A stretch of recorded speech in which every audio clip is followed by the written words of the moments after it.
Good morning children.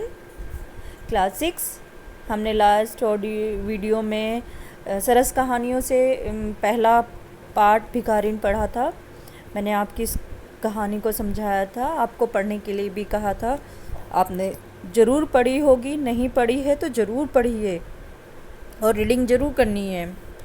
आज मैं आपके साथ में इस कहानी के प्रश्नोत्तर की चर्चा करूँगी और प्रश्नोत्तर के लिए एक नई कॉपी बनाएंगे और उसमें आप इसके प्रश्नों के उत्तर लिखेंगे।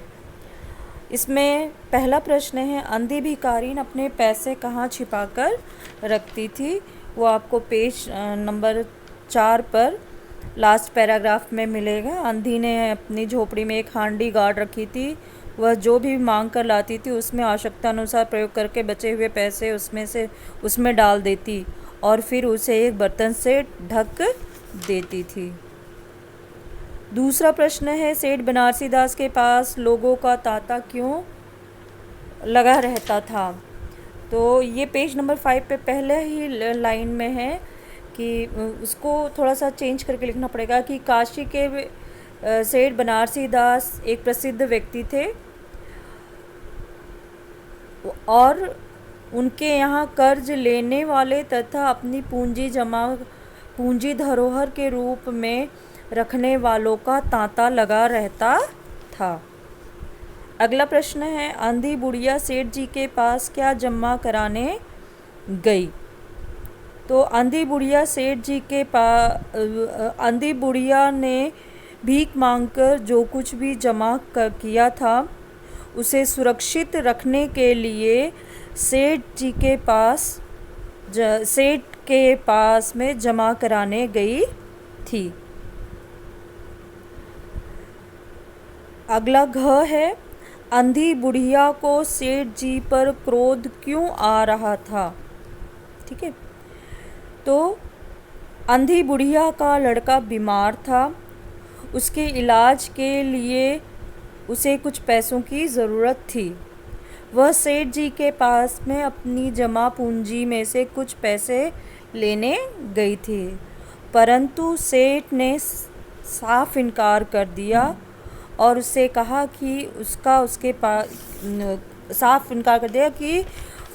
बुढ़िया का उसके पास में कुछ भी नहीं है। बुढ़िया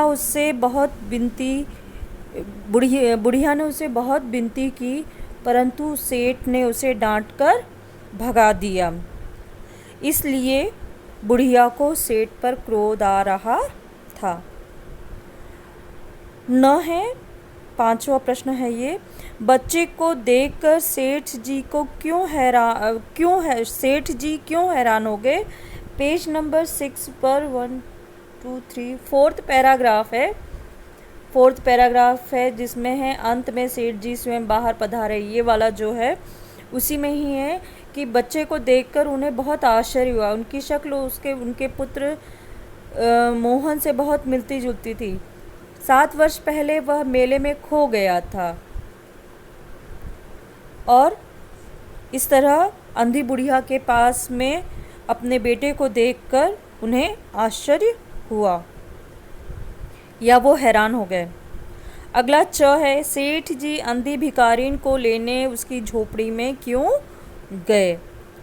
तो उसका उत्तर होगा कि भिखारिन के लड़के का जब ज्वर उतर गया तो उसने अपनी माँ को याद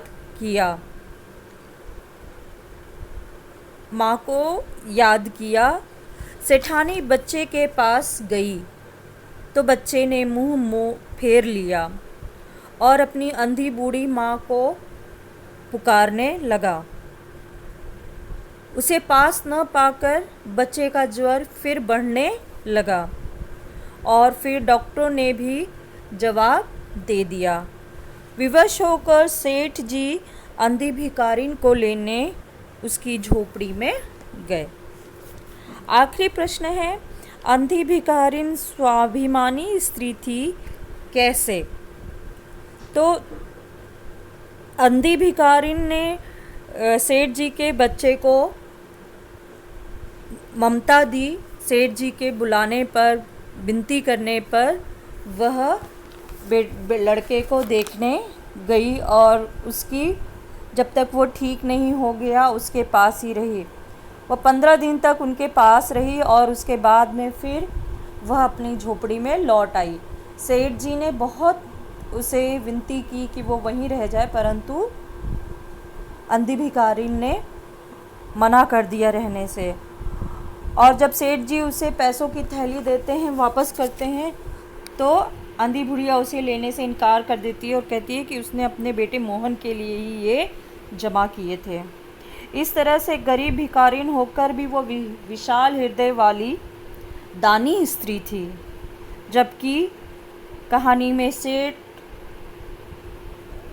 साहब जो थे बनारसी दास, वो धनी होकर भी एक गरीब याचक थे और वह भिखारिन होकर भी एक स्वाभिमानी स्त्री और दानवीर स्त्री थी। तो इस तरह से इस प्रश्नों के उत्तर आप लिखेंगे। प्रश्नों के उत्तर सारे करके रखिएगा। कृपा करके आप लोग सारे काम पूरे कीजिए। आप किसी भी तरह से टाल मटोल नहीं करेंगे और काम पूरा करेंगे। काम अच्छे और सुंदर अक्षरों में करेंगे, सफाई से करेंगे, ध्यान से करेंगे। ओके, अपना ख्याल रखिएगा। अगले ऑडियो में मिलते हैं या वीडियो में मिलते हैं। Okay, bye.